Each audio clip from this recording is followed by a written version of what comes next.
અમદાવાદના માણેક બાગમાં ડોક્ટરના ઘરમાં ચોરીનો મામલો સામે આવ્યો છે। ક્રાઇમ બ્રાન્ચે 2 આરોપીની ધરપકડ કરી છે।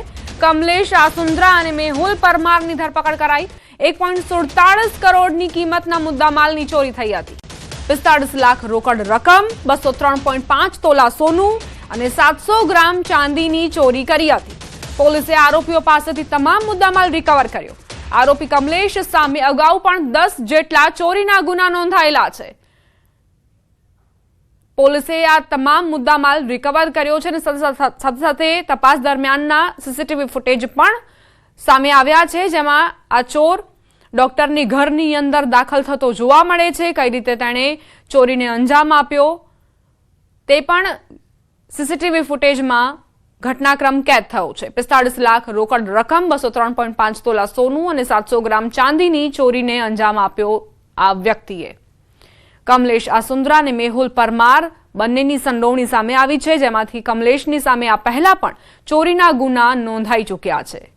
પોલીસે આરોપીઓ પાસેથી તમામ મુદ્દામાલ રિકવર કરીને અને જે ફરિયાદી છે તેને સોંપ્યો છે।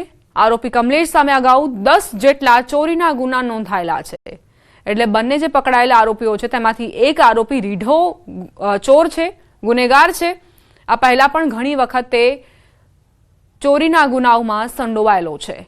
ડોક્ટરના ઘરમાં કઈ રીતે ચોરીને અંજામ આપવામાં આવ્યો, આ કિસ્સો ખરેખર તમામ વ્યક્તિઓ માટે લાલબત્તી સમાન છે, જેઓ પોતાના ઘરની અંદર કિંમતી ઘરેણાં રાખતા હોય।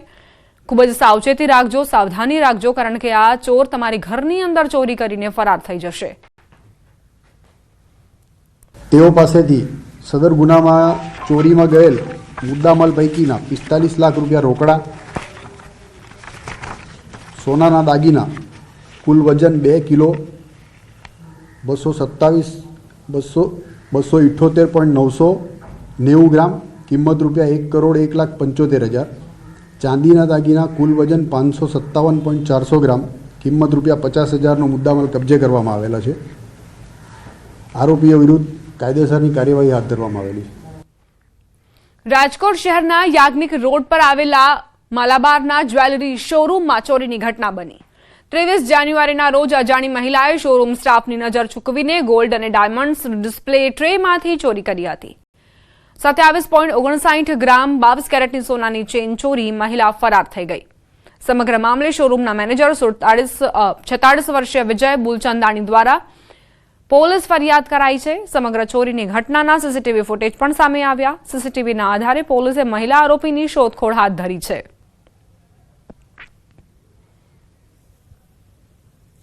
રાજકોટમાં ચોર ટોળકીઓ કઈ રીતે સક્રિય છે, મહિલાઓ કઈ રીતે ચોરીને અંજામ આપી રહી છે। પહેલા તો શોરૂમમાં આવતી આ મહિલા જુઓ, જે જ્વેલર્સને આગ્રહ કરે છે કે અવનવી જે જ્વેલરી હોય છે તે તમને બતાવે અને ત્યારબાદ નજર ચૂકવીને એ ગોલ્ડ ચેનની ચોરી કરતી નજરે પડે છે।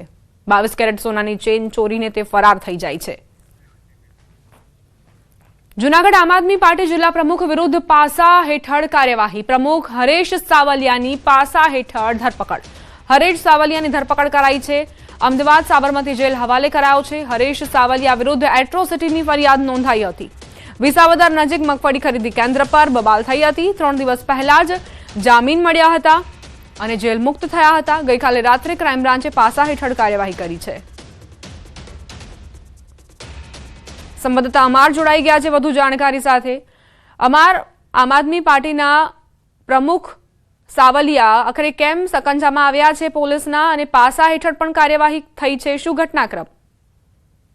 ચોક્કસ દીપા કે આમ આદમી પાર્ટીના જિલ્લા પ્રમુખ હરેશ સાવલિયા છેલ્લા ઘણા દિવસથી જૂનાગઢ જિલ્લા જેલમાં બંધ હતા। તેમના પર એટ્રોસિટી, મારામારી સહિતના જે આરોપ હતા અને જેને લઈ તે જેલમાં હતા। 2 થી 3 દિવસ પહેલા તેને જામીન મળતા તે જેલ મુક્ત થયા હતા અને બાદમાં ગત મોડી રાત્રે જૂનાગઢ ક્રાઇમ બ્રાન્ચે એક મોટી કાર્યવાહી કરી છે। હરેશ સાવલિયા વિરુદ્ધ પાસા હેઠળ કાર્યવાહી કરી છે અને તેને પાસા હેઠળ સાબરમતી જેલ અમદાવાદ ખાતે ધકેલી દેવામાં આવ્યા છે। ખાસ કરીને હરેશ સાવલિયા અનેક વિવાદોમાં રહી ચૂક્યા છે, તેની સામે અનેક જે ગુનાઓ પણ નોંધાયેલા છે અને બાદમાં તે થોડા દિવસો પહેલા જેલમાં ગયા હતા। 2 દિવસ પહેલા તેમને જામીન મળ્યા અને હવે તેને પાસા હેઠળ કાર્યવાહી ક્રાઇમ બ્રાન્ચ દ્વારા કરવામાં આવી છે, જ્યારે રાજકીય અટકળો તેજ બની છે। જી આભાર અમાર જાણકારી આપવા માટે। સુરત મનપા કચેરીમાં ભારે હોબાળો મચ્યો. મેયર દક્ષેશ માવાણીનો વિરોધ કરાયો છે. કચરા કૌભાંડ મામલે આમ આદમી પાર્ટીના કાર્યકર્તાઓએ સૂત્રોચ્ચાર કર્યા. ચુસ્ત સુરક્ષા વચ્ચે મેયરને બહાર કાઢવામાં આવ્યા. પ્લેકાર્ડ બતાવીને વિરોધ દર્શાવવામાં આવ્યો છે. સુરત મહાનગરપાલિકાની કચેરીમાં હંગામો મચ્યો. મેયર દક્ષેશ માવાણીનો વિરોધ થયો છે. કચરા કૌભાંડને લઈને આમ આદમી પાર્ટીના કાર્યકરો ઉગ્ર બની ગયા. તેમણે સૂત્રોચ્ચાર કર્યા. મેયર સામે વિરોધ પ્રદર્શન કર્યું. ચુસ્ત સુરક્ષા વચ્ચે મેયર દક્ષેશ માવાણીને બહાર લઈ જવામાં આવ્યા. આ દરમિયાન આમ આદમી પાર્ટીના કાર્યકરો રોકાયા નહીં. તેઓ સતત પ્લેકાર્ડ બતાવીને વિરોધ કરતા રહ્યા. કઈ રીતે પોલીસ સુરક્ષા વચ્ચે મેયરને બહાર લઈ જવામાં આવી રહ્યા છે તેના દ્રશ્યો આપ જુઓ. આમ આદમી પાર્ટીના કાર્યકર્તાઓ કચરા કૌભાંડને લઈને વિરોધ પ્રદર્શન કરી રહ્યા હતા અને મેયરને ઘેરવાનો પ્રયાસ કરવામાં આવ્યો છે. તેમની માંગ છે કે કચરા કૌભાંડ મામલે યોગ્ય કાર્યવાહી કરવી જોઈએ. જે પણ અધિકારીઓની સંડોવણી છે તેમની સામે કડક કાર્યવાહી થવી જોઈએ. આ તરફ આમ આદમી પાર્ટીના કાર્યકર્તાઓ પ્લેકાર્ડ લઈને પણ પહોંચ્યા હતા. બીજી તરફ પોલીસ સુરક્ષિત રીતે મેયરને બહાર લઈ ગઈ. આમ આદમી પાર્ટીના કાર્યકર્તાઓ ઉગ્ર બનતાની સાથે જ પોલીસ એક્શનમાં આવી અને મેયરને બહાર લઈ જવામાં આવ્યા.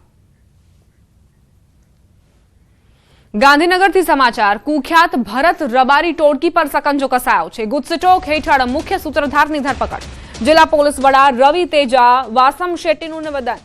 જમીન પચાવવા ધાકધમકી આપનાર ટોળકીના મુખ્ય સૂત્રધાર ભરત રબારીની ધરપકડ કરાઈ છે. આરોપી સામે મારામારી, ફાયરિંગ અને વ્યાજખોરી સહિત કુલ 8 જેટલા ગંભીર ગુના નોંધાયેલા છે. ગેંગ પાટણ, સુરેન્દ્રનગર અને ગાંધીનગરમાં જબરદસ્તીથી જમીન ખાલી કરાવવા કુખ્યાત છે. સટ્ટામાં પૈસા પડાવવા માટે પણ આ ગેંગ કુખ્યાત છે. અગાઉ પકડાયેલા 3 આરોપીઓ હાલ પોલીસ કસ્ટડીમાં છે. ભરત રબારી, હરિ રબારી, અજમલ રબારી, બળદેવ ભરવાડ, ભોજાભાઈ ભરવાડ અને રવિ નાઈ વિરુદ્ધ ગુનો દાખલ કરાયો છે. ગાંધીનગર પોલીસ કોઈ પણ ગુનેગારને નહીં છોડે. જમીન માફિયાઓ સામે કડક કાર્યવાહી ચાલુ રહેશે તેવી વાત એસપી રવિ તેજા વાસમ શેટ્ટીએ કરી છે. ગાંધીનગર જિલ્લા સેક્ટર 7 પોલીસ સ્ટેશનમાં ગુનાહિત ટોળકી બનાવી ગુના આચરતા 6 ટોળકી વિરુદ્ધ ગુજસીટોક ગુના દાખલ કરવામાં આવેલ છે.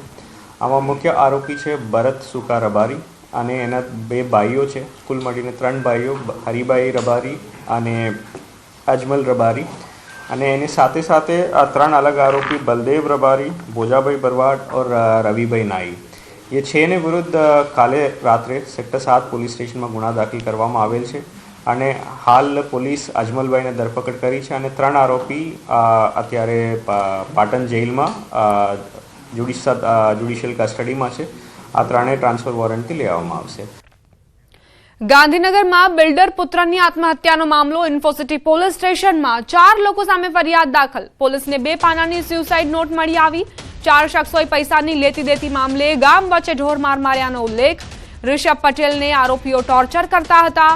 4 લોકોના ત્રાસથી મોતને વહાલું કર્યું. મુખ્ય 4 આરોપીઓ ગેંગ ચલાવે છે. ઋષભ પટેલે કેનાલમાં ઝંપલાવીને આત્મહત્યા કરી લીધી. આરોપીને કડક સજા થાય તેવી માંગ ઉઠી છે.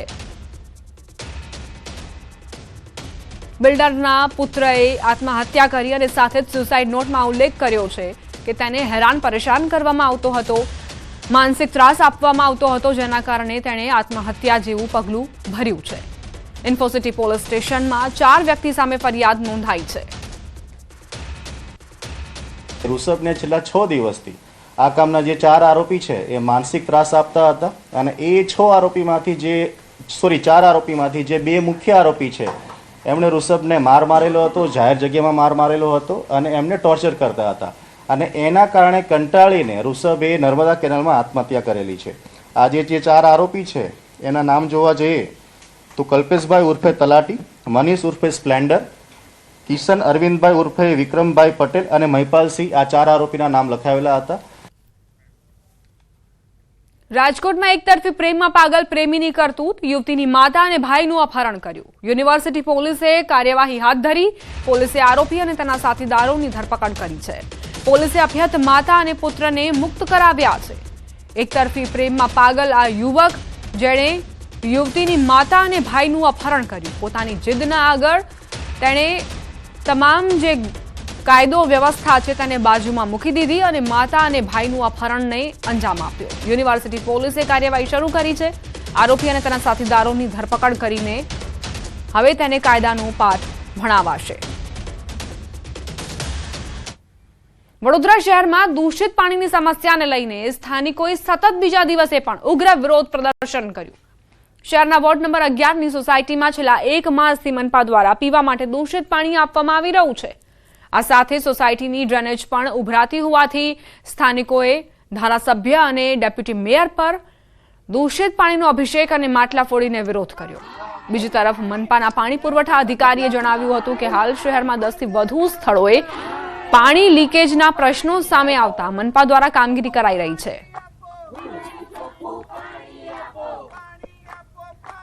સમસ્યા અમારે ગંદા પાણીની તો છેલ્લા 6 મહિનાથી છે. ગટરની તો છેલ્લા 10 વર્ષથી છે, એવું કહીએ તો પણ ચાલે. ગટરની સુવિધા અમને જ્યાંથી આવસોમાં રહ્યા ત્યાંથી અમને મળી જ નથી અને એક રોડની તકલીફ છે.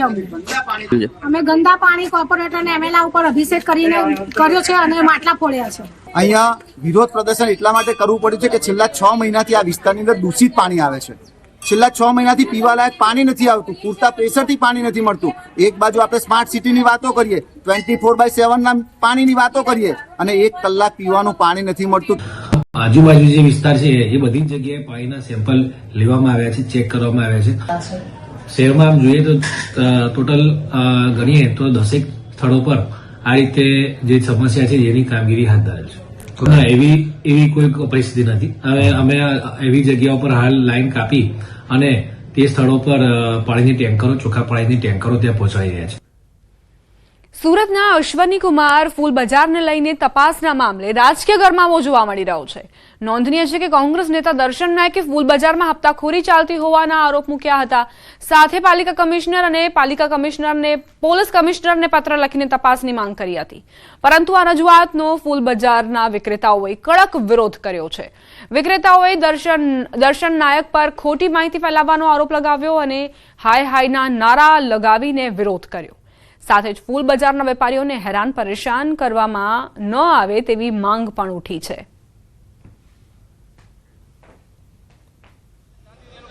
અશ્વની કુમાર ખાતે આવેલા ફૂલ બજારનો એક વિડીયો વાયરલ થયો હતો, જેમાં અસામાજિક તત્વોના આતંક સાથે હપ્તાખોરીની વાત કરવામાં આવી હતી. ત્યારે વેપારીઓ ભેગા થયા છે, તેનો વિરોધ કરી રહ્યા છે. વેપારીઓ આપણી સાથે છે, આપણે સીધા એમની સાથે વાત કરીશું. સર, તદ્દન પાયાવીઓની વાત છે.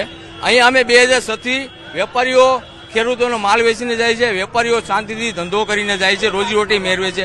કોઈ દિવસ કોઈ 1 રૂપિયો કોઈને આપ્યો નથી કે પછી કોઈ 1 રૂપિયો લેવા આવ્યું પણ નથી. અમને સુરત મહાનગરપાલિકાનો પૂરો સપોર્ટ છે, સુરત પોલીસનો પૂરો સપોર્ટ છે. ગુંડાગર્દી કે કોઈ બી જાતનું તદ્દન વાત બધી ખોટી છે સાહેબ. અને અમે શાંતિથી આ ટાઈમ પર અમારો ધંધો કરીને જઈએ છીએ. અમને કોઈ જાતની તકલીફ છે જ નહીં સાહેબ. અને અમારી સાથે લગભગ ભરૂચના અમે 100 થી 150 ખેડૂત જાતે આવ્યા છીએ અને અહીંયા અમને સારી રીતે ધંધો કરવા દે છે. અહીંયાની પોલીસ બી સારી છે, એસએમસી બી સારી છે અને અહીંયા જે સુરતના વેપારી છે, અમારા રાજુભાઈ છે, મેહુલભાઈ છે, આ ભાઈ છે, તે લોકો બી અમને સાથ સહકાર સારો આપે છે. આ વિડીયો વાયરલ છે તે તદ્દન ખોટો છે સાહેબ. એમાં કોઈ જાતની પરેશાની અંદર છે નહીં. ભરૂચથી તમામ લોકો આવે છે અને સહી સલામત જાય છે ને વ્યવસ્થિત ધંધો કરે છે ને એમના કોઈ જાતના પૈસાનો બી વ્યવહાર સારી રીતે આ લોકો ચૂકતા કરે છે. દક્ષિણ ગુજરાતના આવે છે અને અહીંયા વેપાર કરે છે. એમે તમામ વાતનું ખંડન કર્યું છે, પણ કહી શકાય કે જે આક્ષેપો થયા છે, જે વિડીયો વાયરલ થયો છે, તે તદ્દન ખોટો અને પાયાવિહીન હોવાની વાત આ તમામ વેપારીઓ કરી રહ્યા છે. કેમેરામેન જીગર કુકલ સાથે કીર્તેશ પટેલ, ન્યૂઝ 18 ગુજરાતી, સુરત.